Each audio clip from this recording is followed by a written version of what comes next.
Hello friend, SS classes में आपका स्वागत है और आज हम आपको एडवांस मैथ पढ़ाने जा रहे हैं। हम अपनी वीडियो को कंटिन्यू रहेंगे और इसमें एडवांस मैथ से रिलेटेड टॉपिक और चैप्टरों को क्लियर करेंगे। आज हमारा जो चैप्टर है वो है रेखा तथा कोण, मतलब line and angle.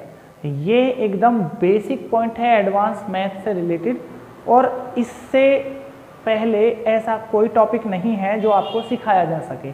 Advance math को सब हार्ड समझते हैं जबकि ऐसा नहीं है। तो चलिए चलते हैं हम अपने टॉपिक पे।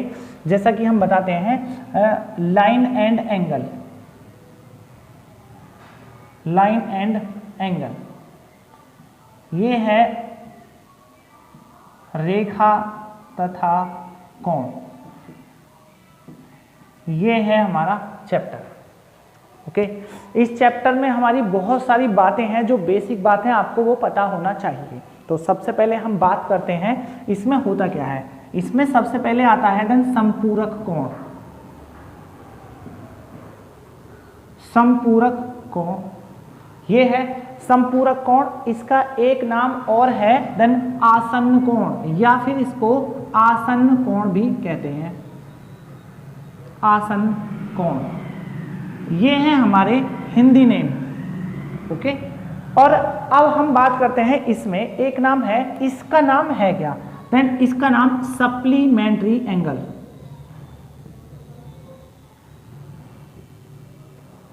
सप्लीमेंट्री एंगल ये आखिर होता क्या है।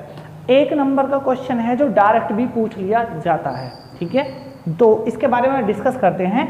हमारा ये होता क्या है, then sum of two angle on the same side is equal to 180। तो ये है then A और B, then sum of two angle, ये एंगल प्लस ये angle on the same side मतलब एक ही तरफ हो, और अगर वो 180 होता है तो वो सप्लीमेंट्री एंगल होता है। बात अगर संपूरक कोण की करें तो संपूरक कोण क्या होता है, यदि कोई किरण, ये वाली जो किरण है, किसी रेखा को दो भागों में विभाजित करे और उन दोनों एंगल का योग 180 होता है, तब वो संपूरक कोण होता है। जरा एग्जाम्पल देखिए, इसके सवाल पूछेगा कैसे कैसे एग्जामिनर जो इसके सवाल पूछता है वो क्या करता है, एंगल ए और एंगल बी संपूरक कोण है। यदि a equal to 80 degree then find the value b। तो अगर आपको संपूरक कोण के बारे में पता है तो आप सवाल कर सकते हैं, वरना नहीं। तो संपूरक कोण से रिलेटेड हमारी डेफिनेशन एक क्लियर हो गई। बात करते हैं हम नेक्स्ट, जो दूसरी वाली होती है, जरा उसके बारे में देखिए। संपूरक कोण हो गया हमारा। बात करते हैं हम नेक्स्ट पूरक कोण। पूरक कोण या फिर इसका दूसरा नाम है कोटि पूरक कोण। कोटि पूरक कोण देन इसकी डेफिनेशन, और इंग्लिश में भी इसका एक नाम है कॉम्प्लीमेंट्री एंगल।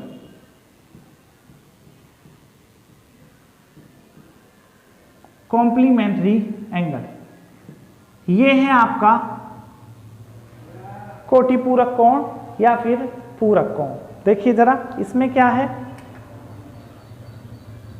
दो एंगल, अगर दो एंगल का सम 90 डिग्री होता है तो कोटि पूरक कोण होता है।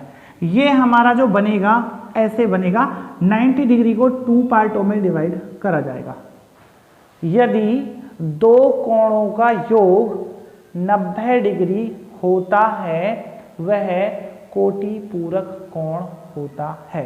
ओके, ये हमारे बहुत बेसिक पॉइंट है जिनके बारे में हम बात कर रहे हैं।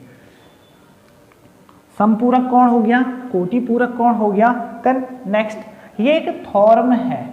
Okay, vertically opposite angle are equal.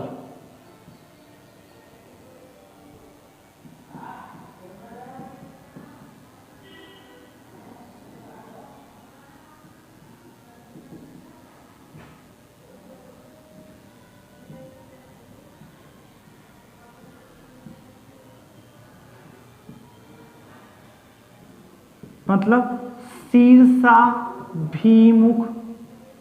कोण समान होते हैं।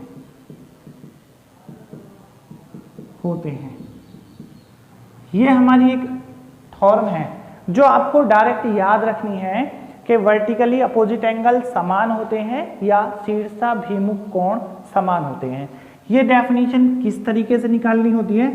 ये हैं दो सरल रेखाएं एक दूसरे को प्रतिच्छेद करें यदि, ओके, तो वर्टिकली अपोजिट एंगल, ये वाला एंगल जस्ट इस वाले एंगल के इक्वल होगा, ओके, मतलब एंगल ए बराबर होगा एंगल बी के, और ये वाला एंगल सी बराबर होगा एंगल डी के, एंगल सी बराबर एंगल डी के।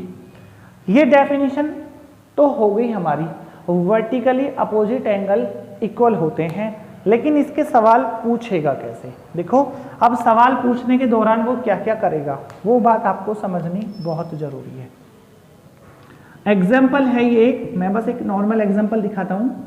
ये है दो स्ट्रेट लाइन, वो आपको इस वाले एंगल को बता देगा कि ये वाला एंगल 30 डिग्री है। अगर वो इस एंगल को बताएगा तो 1, 2, 3 इनमें से आपसे कोई सा भी एंगल पूछ सकता है। देखो जरा, देन ए, ओ, बी, सी और डी।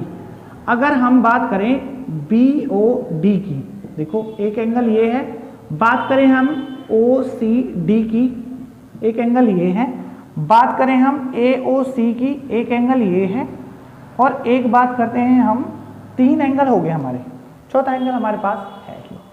सबसे पहले आपको एडवांस मैथ के लिए आपको एक कुछ बेसिक पॉइंट है। देखो, कोई भी अगर एक स्ट्रेट लाइन है, कोई सीधी रेखा, वो हमेशा 180 की होगी। अगर वो उसे 2 पार्टों में बांट दे तो एक पार्ट की वैल्यू हमें जरूर बताएगा, और वो उसे नहीं बांटता तो कुछ ना कुछ हिंट आपको जरूर देगा। जैसे कि अब आप देखिए, उसने ये वाला एंगल दिया है और बात कर रहा है BOD, मतलब इसकी। अगर हम नीचे की निकालें, हमारे पास फॉर्म है vertically opposite angle are equal, मतलब अगर हम इस एंगल को निकाल सकते हैं तो इसके सामने वाला भी 30 डिग्री हो गया। ये बात तो क्लियर। और ये एंगल होता है COD, मतलब ये 30 डिग्री हो गया। ये तो हमारा क्लियर। लेकिन ये दो जो बचे ये कैसे निकलेंगे? तो जरा आप इन दोनों को देखिए। ये दोनों निकालने के लिए अगर आप देखें, इस पॉइंट से इस पॉइंट तक एक सीधी रेखा खींची हुई है, मतलब ये वाली, मैं फिर से ऊपर ऊपर खींच देता हूं, ये जो ऊपर ऊपर है ये वाली। अब सीधी रेखा 180 की होती है, जिसमें से ये वाला 30 डिग्री है, तो ये वाला जो बचेगा ये देन 150 बचा, निकल गया ये। जब ये 150 बचा तो जस्ट इसके नीचे वाला भी 150 हो गया, क्योंकि vertically opposite angle are equal, मतलब AOC की वैल्यू भी 150 हो गई और BOD की वैल्यू भी 150 हो गई। हमसे इस टाइप के सवाल पूछे जाते हैं, ठीक है। ये अगर आप इन तीनों के बारे में बेसिक स्टेप है ये अभी, ठीक है। मैं सवाल जब करूंगा तो तब मुझे ये बताने की, बार बार एक्सप्लेन करने की जरूरत नहीं पड़ेगी। मैं हल्का सा हिंट दूंगा और ये क्लियर हो जाएगा। एक बात और है अभी, ठीक है, उसके बारे में और बात कर लेते हैं।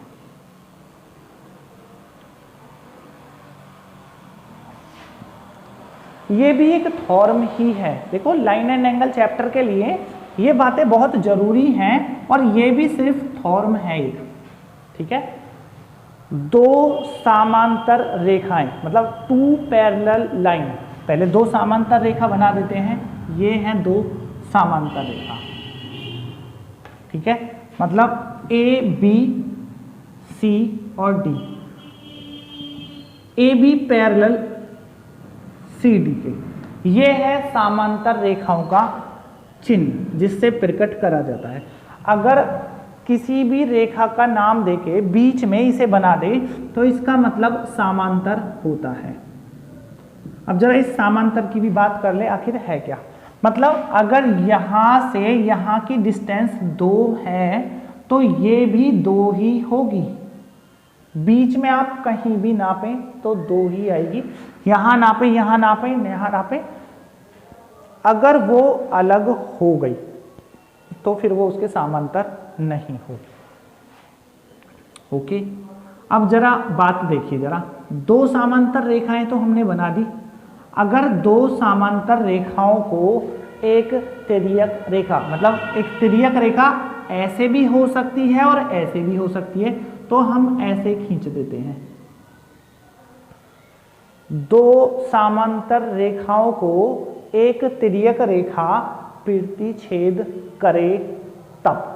ओके, तो जरा एंगल देखिए, एक एंगल ये बन गया 1 2 3 4 5 6 7 और 8, ये 8 एंगल बन गए। ये थ्योरम बहुत इंपॉर्टेंट है। लाइन एंड एंगल चैप्टर को करने के लिए आपको इसकी नॉलेज का होना बहुत जरूरी है।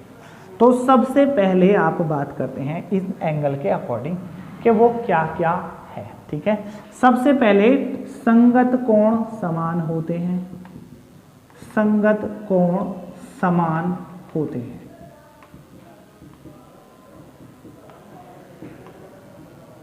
अब संगत कोण मतलब like corresponding angle,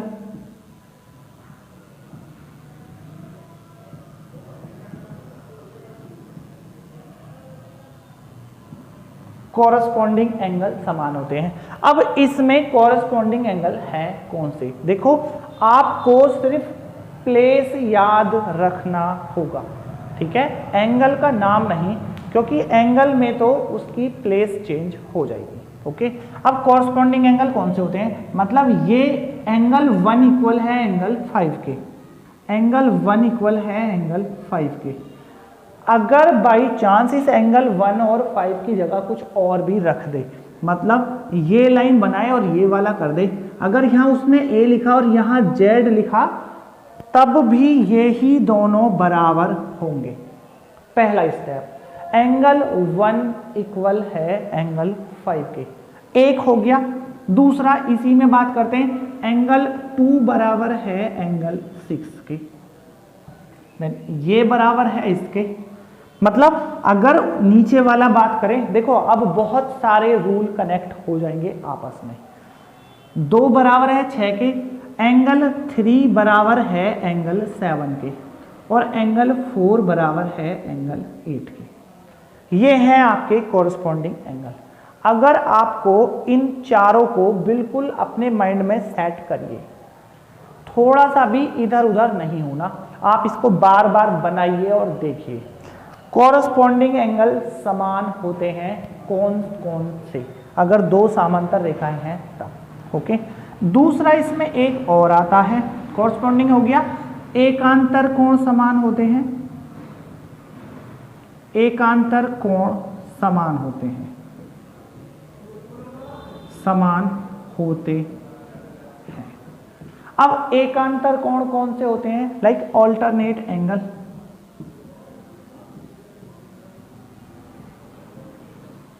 alternate angle.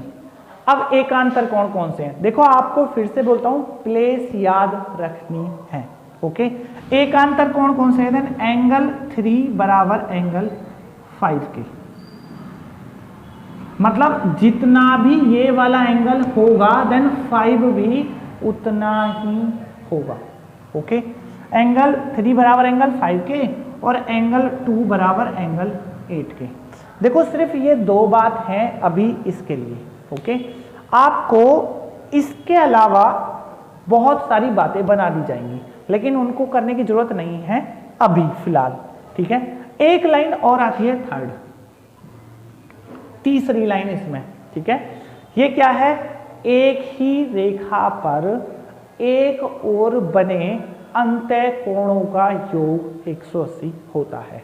देखो जरा, एक ही रेखा पर एक और का मतलब ये वाला एंगल और ये वाला एंगल दोनों एक ही साइड हैं, sum of inter angle on the same side. Okay, एक ही रेखा पर एक और बने, मतलब एंगल 2 प्लस एंगल 5 बराबर 180। एक और, तो इधर भी एक ही और बन रहा है, देन एंगल 3 प्लस एंगल 8 बराबर 180। ये है आपके क्वेश्चन। ओके, अब इसी बेस पर जितने भी सवाल होंगे सब इन्हीं के अकॉर्डिंग चलेंगे। देखो, समपूरक कोण या आसन कोण, पूरक कोण, कोटि पूरक कोण और vertically opposite angle are equal, और एक थॉर्म ये, सिर्फ ये 4 चीजें हैं रेखा कोण को खत्म करने के लिए। रेखा कोण चैप्टर को पूरा कंप्लीट आ जाएगा। ठीक है, मैं 1 बाय 1 करके इसके क्वेश्चन भी करूंगा। ठीक है, 2-2, 3-3 करके क्वेश्चन करेंगे और धीरे धीरे आपकी समझ में आ जाएगा। ओके, आपको हमारी वीडियो कैसी लगी ये कमेंट में जरूर बताएं। ठीक है, और इसको कनेक्ट आगे एडवांस मैथ की वीडियो के लिए हमारे चैनल को सब्सक्राइब कर लें। Okay, thank you.